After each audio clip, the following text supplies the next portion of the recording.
नमस्कार, सत श्री अकाल, आदाब। मेरा नाम मनदीप पुनिया है और आप सुन रहे हैं पंजाबी रेडियो यूएस से। मैं एक बार फिर हाजिर हूं नए बुलेटिन के साथ और शुरुआत करते हैं आज की मुख्य खबरों से।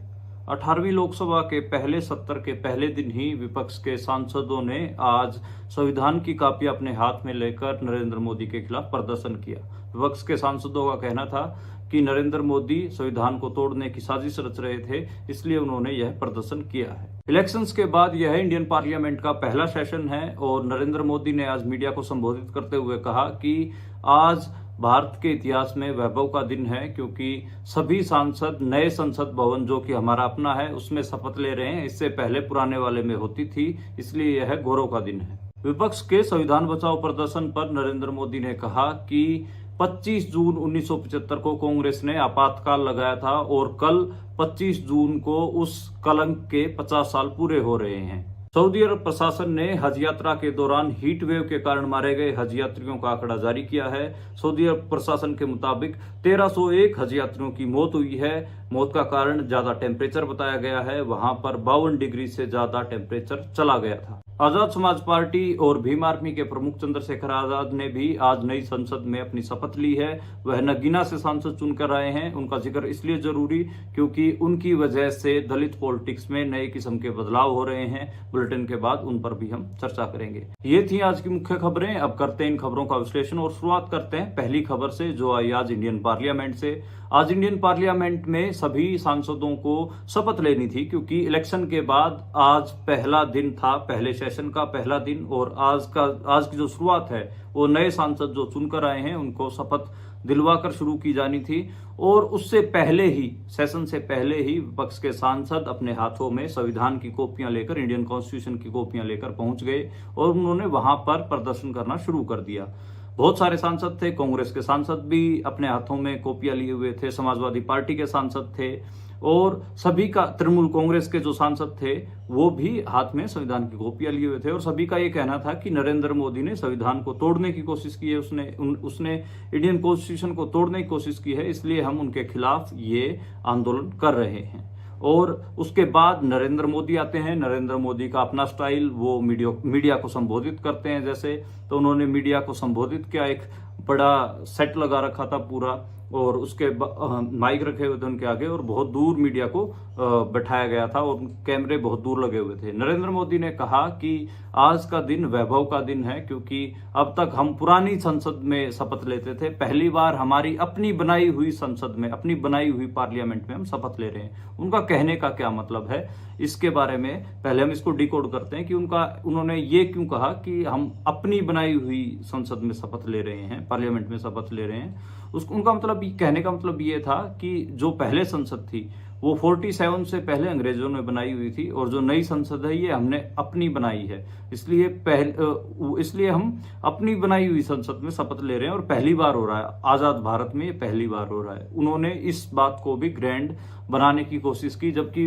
उन्होंने जब नई संसद बनाने का प्रपोजल रखा था तो उन्होंने ये नहीं कहा था कि ये अंग्रेजों की बनाई हुई संसद है और हम इंडियंस को भी अपनी पार्लियामेंट बनानी चाहिए ताकि हम अब इंडियन पार्लियामेंट उसमें चला सकें, ऐसा कुछ नहीं था। उन्होंने कहा था कि यहाँ पे तो सिटिंग कैपेसिटी कम है, जो पुरानी पार्लियामेंट है उसमें सिटिंग कैपेसिटी कम है, नई पार्लियामेंट बनाते हैं जो मॉडर्न होगी और ये अभी पुरानी हो गई है, बिल्डिंग पुरानी हो गई है, इस किस्म की उन्होंने बातें कही थी। लेकिन खैर, अब उनका काम ही है हर एक बात को नेशनलिज्म के फ्रेम से देखना और जो उग्र राष्ट्रवाद है, अल्ट्रा नेशनलिज्म है, उसको बढ़ावा देना। और उन्होंने जो नई संसद और इस संसद को लेकर उसी किस्म का बढ़ावा दिया है। वैसे मैं नरेंद्र मोदी को याद दिलवाना चाहूंगा, जिस दिन जून में 28 मई 2023, मैं बिल्कुल एग्जैक्ट मेरे तारीख याद है, 28 मई 2023 को जब उन्होंने नई संसद का उद्घाटन किया था, उसी दिन महिला पहलवानों को सड़क पर घसीटा जा रहा था, क्योंकि उन महिला पहलवानों ने कॉल दी थी कि उनकी आवाज नहीं सुनवाई जा रही और वो संसद के बाहर जाकर प्रदर्शन करेंगी। उन ओलंपिक मेडलिस्ट महिला पहलवानों के साथ जो सलूक हुआ था वो सबको पता है। आप 28 मई 2023 जब गूगल पर डालेंगे तो इंडिया से दो तरीके की तस्वीरें निकलेंगी। एक में नरेंद्र मोदी नई संसद का फीता काट रहे हैं और दूसरी तरफ आपको महिला पहलवानों को दिल्ली पुलिस सड़क पर घसीटती हुई दिखेगी। तो ये दो तस्वीरें आपको उभर कर आएंगी, ये आप जरूर देखिए। और आज नरेंद्र मोदी खैर नेशनलिज्म के लिए, अल्ट्रा नेशनलिज्म भरने के लिए कह रहे हैं कि आज़ाद भारत में हमारी बनाई हुई अपनी संसद में हम शपथ ले रहे हैं। उसके अलावा दूसरा उन्होंने एक काम और किया, उन्होंने जो विपक्ष कांग्रेस के लोग जो आंदोलन कर रहे थे, जो प्रदर्शन कर रहे थे हाथ में इंडियन कॉन्स्टिट्यूशन कॉपी लेकर, उनके उस पूरे नैरेटिव को काउंटर करने की कोशिश की। उन्होंने कहा कि 25 जून 1975 को कांग्रेस ने आपातकाल घोषित किया था, यानी कि इमरजेंसी लगाई थी। कल 25 जून है और कल के दिन इस कलंक को 50 साल पूरे होने जा रहे हैं। यानी कि जो कांग्रेस बार बार ये कह रही है कि हम इंडियन डेमोक्रेसी को बचाना चाह रहे हैं, इंडियन कॉन्स्टिट्यूशन को बचाना चाह रहे हैं, ये खत्म करना चाह रहे हैं, उस पर नरेंद्र मोदी ने हमला किया। काफी तीखा हमला था, लेकिन उनके तुरंत बाद मल्लिकार्जुन खड़गे का भी उन पर हमला हुआ। मल्लिकार्जुन खड़गे कौन है? मल्लिकार्जुन खड़गे हैं राष्ट्रीय कांग्रेस, जो कांग्रेस पार्टी है उसके राष्ट्रीय अध्यक्ष। उन्होंने कहा कि जो पिछले 10 साल से भारत में अघोषित आपातकाल चल रहा है, यानी कि अनडिक्लेयर्ड इमरजेंसी जो चल रही है, उसके बारे में नरेंद्र मोदी क्या बोलेंगे। ये संविधान को खत्म करना चाहते थे और संविधान को बचाना चाहते हैं, ये आरोप मल्लिकार्जुन खड़गे ने लगाए और मोदी के कार्यकाल को अनडिक्लेयर्ड इमरजेंसी मल्लिकार्जुन खड़गे ने कहा। उसके बाद राहुल गांधी ने भी एक ट्वीट किया, और राहुल गांधी ने तो एक काम और भी किया, वो भी मैं आपको आगे बताऊंगा। पहले उनके ट्वीट के बारे में बताता हूं। उन्होंने पिछले 15 दिन में, जब से सरकार बनी है 4 जून को, उसके और आज हम कहें तो आज 24 जून हो गई है, तो इस दिन के जो 20 दिन का जो गैप है, इस 20 दिन में जितना भी कुछ घटित हुआ, चाहे नीट का एग्जाम हो, नेट का एग्जाम हो, कश्मीर में मिलिटेंट्स के हमले हो, उन सब का जिक्र आज अपने ट्वीट में किया। महंगाई हो, खाद्य महंगाई, जिसमें दूध की, सब्जियों की, फलों की, उन्होंने कहा कि इन 15 दिनों में, पिछले 15 दिनों में ये सब घटा है। आप बताइए कि इसके लिए जिम्मेदार कौन है? नरेंद्र मोदी सरकार तो नरेंद्र मोदी अपनी सरकार को बचाने में जुटे हुए थे, और देश में जो कुछ घटित हो रहा था उसके ऊपर तो उन्होंने आंखें मूंद रखी थी। ये बात आज राहुल गांधी ने कही। राहुल गांधी ने एक काम और आज एक और किया।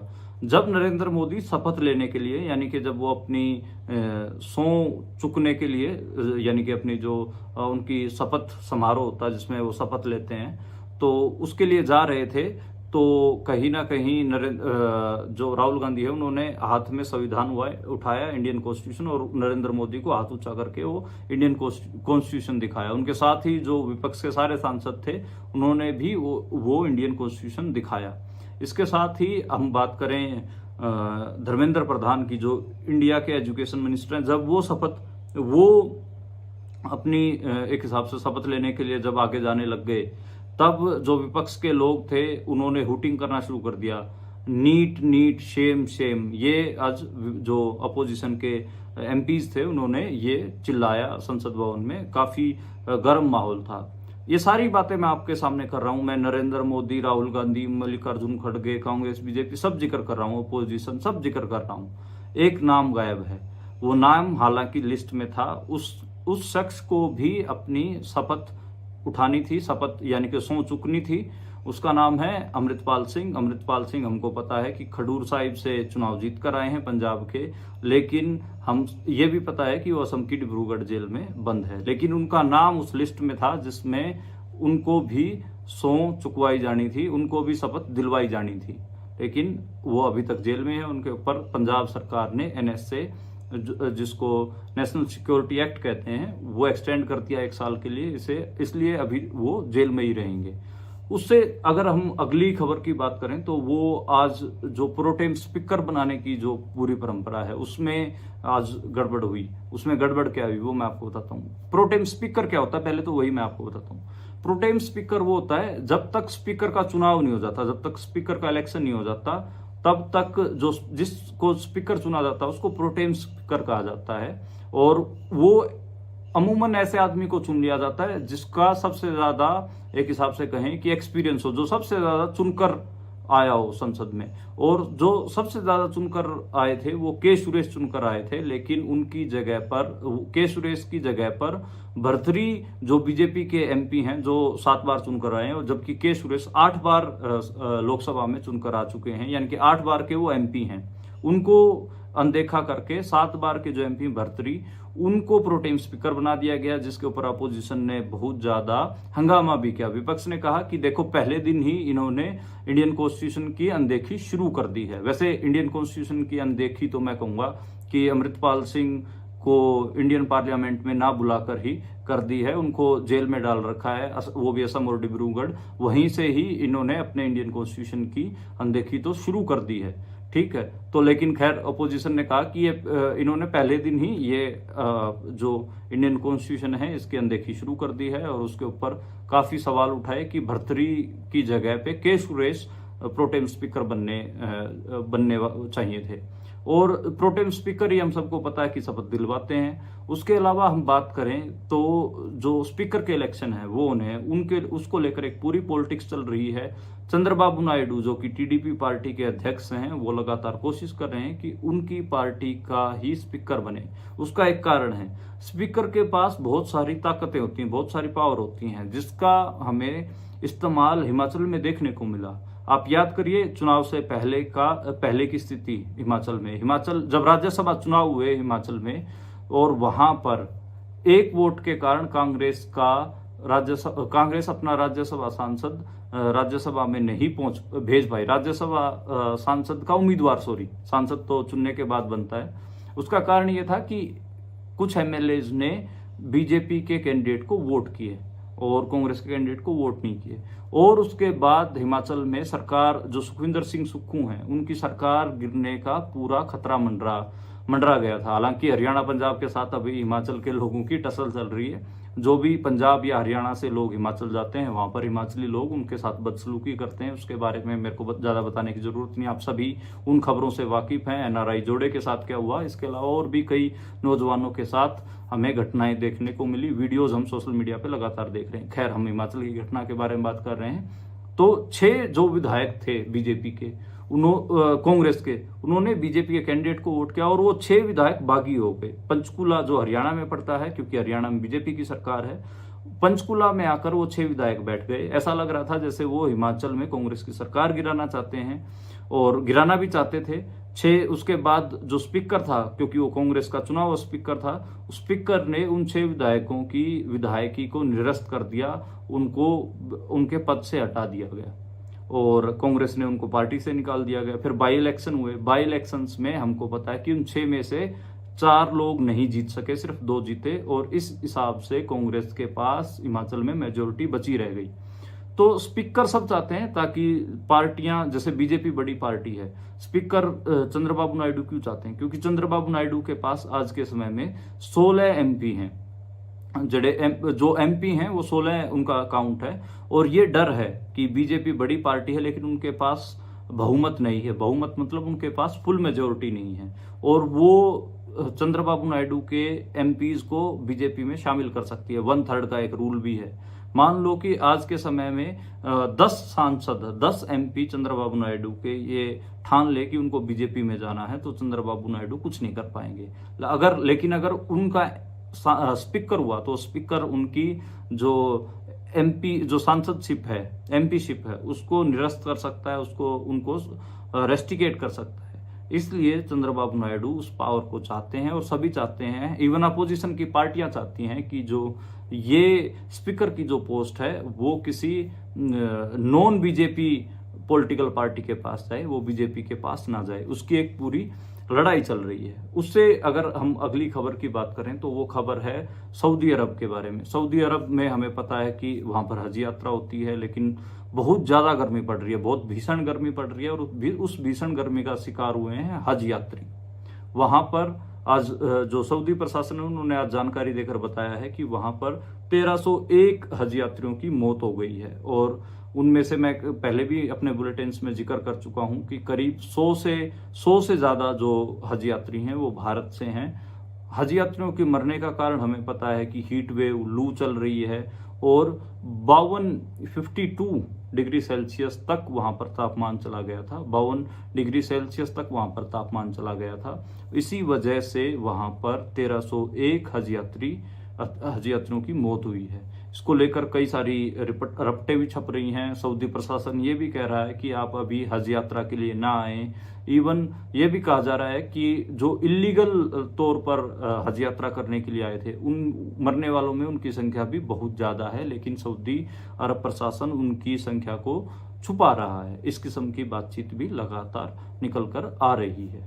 उससे अगली खबर की हम बात करें तो वो है आज़ाद समाज पार्टी के बारे में। आज़ाद समाज पार्टी के अध्यक्ष, भीम आर्मी के भी अध्यक्ष चंद्रशेखर आजाद ने आज बतौर सांसद शपथ ली है। वैसे तो जितने भी नए चुन के सांसद आए सब ने ही शपथ ली है, लेकिन मैं चंद्रशेखर आजाद के बारे में क्यों बता रहा हूं, क्योंकि इनका किस्सा जुड़ता है भारत की दलित पॉलिटिक्स से। इसका सिरा जुड़ता है दलित पॉलिटिक्स से। आज हम दलित पॉलिटिक्स के बारे में बात कर लेते हैं, कल हम किसी और पॉलिटिक्स के बारे में बात करेंगे जो भारत की राजनीति में बहुत इंपॉर्टेंट किरदार निभाती है। तो जो चंद्रशेखर आजाद हैं वो बड़ा दलित चेहरा है, और बहुजन समाज पार्टी बीएसपी का एक भी सांसद, एक भी एमपी नहीं जीत के आया है। उत्तर प्रदेश से जो दलित राजनीति है उसमें से सिर्फ एक चेहरा जीत कर आया, चंद्रशेखर। नगीना की सीट है, और पहले ये बिजनौर में होती थी, हमें पता है, और बिजनौर से ही पहली बार बहन मायावती संसद पहुंची थी। इसी सीट से बहन मायावती पहली बार 1980 के दशक में सांसद बन के पहुंची थी इंडियन पार्लियामेंट में। अब की बार मायावती की पार्टी से कोई भी सांसद नहीं पहुंचा है। इससे होगा क्या? बीएसपी का बहुत बड़ा कार्डर है, हर जगह पे उनकी वोटें हैं, पंजाब से लेकर हरियाणा, राजस्थान, मध्य प्रदेश, आप देश के किसी कोने में चले जाइए, बीएसपी के पास एक फिक्स वोट परसेंट है, और वो दलितों का वोट परसेंट है। क्योंकि हमें पता है कि जो साहब कांसीराम थे उनका ताल्लुक पंजाब से था, उन्होंने अम्बेडकरिज्म पे काफी काम किया, उन्होंने बहुजन समाज पार्टी बनाई और दलितों को सत्ता तक का रास्ता दिखाया। उसी सपने को लेकर कहीं ना कहीं मायावती भी आगे बढ़ी थी, लेकिन मायावती कहीं ना कहीं चुनाव हारने के बाद, जब वो सीएम थी, सीएम का चुनाव हारी 2012 में, और उसके बाद यूपी का चुनाव हारने के बाद 2012 के बाद वो लगातार नीचे, उनका ग्राफ नीचे आ रहा है। और आज के समय में हालत ये है कि उनका एक भी सांसद नहीं है। इसलिए वो जितना भी काडर है वो आजाद समाज पार्टी के पास चला जाएगा, चंद्रशेखर आजाद के पास। चंद्रशेखर आजाद का बहुत ज्यादा विरोध करती हैं बहन मायावती, उनका साथ नहीं देती हैं। उनको पता है कि वो उनके राइवल हैं, कंपिटिटर हैं, और अगर वो जीतते तो वो सारा कुछ हमारे पास से ले जाएंगे, और वो जीत गए हैं फाइनल। इसलिए वो डर मायावती को सता रहा है। मायावती, मैंने एक खबर और बताई थी आपको अपने पहले के बुलेटिन में, जब इलेक्शन चल रहे थे उस समय मायावती ने अपने भतीजे आकाश आनंद को नेशनल कोऑर्डिनेटर के पद से हटा दिया था। उनके ऊपर एक एफआईआर हुई थी क्योंकि वो लगातार एग्रेसिव स्पीचेस दे रहे थे, और एक हिसाब से ऐसा लग रहा था जैसे बीएसपी ने जो टिकट डिस्ट्रीब्यूशन किया है उससे कई सीटें बीएसपी निकाल सकती है, और विपक्ष को भी उस टिकट डिस्ट्रीब्यूशन से फायदा हो रहा था। लेकिन बीजेपी ने जैसे ही आकाश आनंद पर एफआईआर की, मायावती ने अपने 14 कैंडिडेट्स को बदल दिया, और वो कैंडिडेट्स बीजेपी के मुताबिक बदले गए। बीजेपी से एक तरह की सेटिंग मायावती की थी, और साथ ही मायावती ने अपने भतीजे को नेशनल कोऑर्डिनेटर पद से हटा दिया है। लेकिन आज एक इंटरेस्टिंग अपडेट भी हुई है। मायावती ने दोबारा अपने भतीजे को नेशनल कोऑर्डिनेटर पद पर लगाया है और अपना उत्तराधिकारी बताया है। प्रॉपर उन्होंने एक प्रेस नोट जारी किया है। उसका कारण, आज जब आजाद समाज पार्टी के चंद्रशेखर आजाद जब शपथ ले रहे थे तो दलितों में लेकर उनको लेकर एक अलग किस्म का उत्साह था। ट्विटर पे भी दिखा, सोशल मीडिया पे भी दिखा।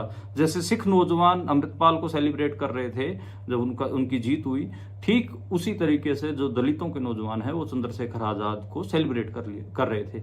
इसी वजह से मैंने आज भारत की दलित पॉलिटिक्स में इसको मैंने कहा कि भारत की दलित पॉलिटिक्स में एक नया अध्याय, नया चैप्टर खुलने जा रहा है, नया बदलाव देखने को मिलेगा, और चंद्रशेखर आजाद के इर्द गिर्द ही अब भारत की जो दलित राजनीति है वो इकट्ठा होगी। हालांकि मल्लिकार्जुन खड़गे जो कांग्रेस के राष्ट्रीय अध्यक्ष हैं वो भी दलित बैकग्राउंड से आते हैं, इसीलिए अब की बार जो कांग्रेस को वोट परसेंट भी दलितों को मिला है, दलितों का वोट भी मिला है, वो इसी वजह से मिला है। हालांकि मल्लिकार्जुन खड़गे का चंद्रशेखर आजाद से बहुत बड़ा कद है, लेकिन उनकी उम्र भी बहुत ज़्यादा है। चंद्रशेखर आज़ाद बहुत यंग हैं, बहुत नौजवान हैं। अगर उन्होंने हिम्मत की और अगले 5 साल जुटे रहे तो मेरे हिसाब से अगले इलेक्शन में, जो अगला लोकसभा इलेक्शन होगा 2029 का, उसमें कहीं ना कहीं चंद्रशेखर आज़ाद एक बड़ा चेहरा होंगे। और एक बात और मैं कह रहा हूँ, आप लिख लीजिए, 2027 का जो चुनाव होगा पंजाब में, विधानसभा का चुनाव, उसमें भी चंद्रशेखर आज़ाद एक बड़ी भूमिका में आपको दिखेंगे। तो ये थी आज की मुख्य खबरें और उनका विश्लेषण। उसके इन खबरों के बाद हमने डिस्कस की भारतीय दलित पॉलिटिक्स में नए चैप्टर के बारे में भी, चंद्रशेखर आज़ाद के बारे में भी। हम कल दोबारा मिलेंगे नई खबरों के साथ, नए विश्लेषण के साथ। आप देखते और सुनते रहिए पंजाबी रेडियो।